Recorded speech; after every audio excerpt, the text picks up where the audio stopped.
साथ ही उन्होंने कहा कि देश में लोकतंत्र खतरे में है।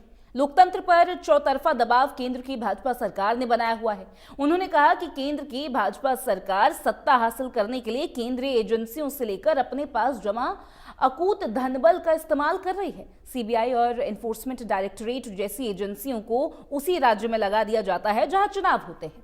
बंगाल में यही कुछ किया जा रहा है। उन्होंने कहा कि निर्वाचन आयोग निष्पक्ष नहीं रह गया, वे खुलकर भाजपा का साथ दे रहा है।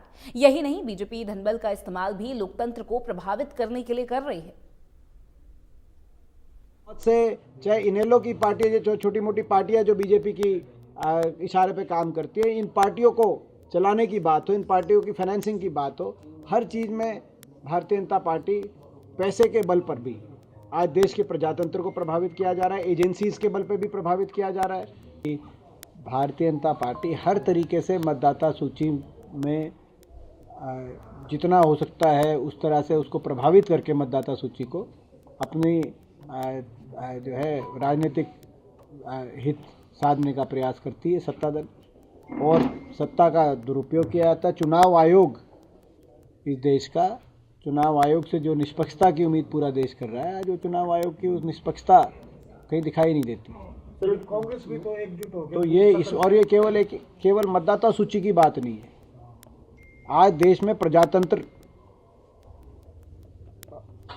आज पे खतरे के बादल मंडरा रहे हैं, पूरा देश देख रहा है। आप देखो एजेंसीज का क्या दुरुपयोग किया जा रहा है। जिस भी प्रदेश में चुनाव हो, तो फैसला ले चुकी है कांग्रेस पार्टी, क्योंकि हालांकि हमारा प्रदर्शन अच्छा नहीं रहा, मगर जो पिछले निगम के चुनाव, विधानसभा चुनाव के तुरंत बाद हुए थे, उसमें आपको याद होगा कि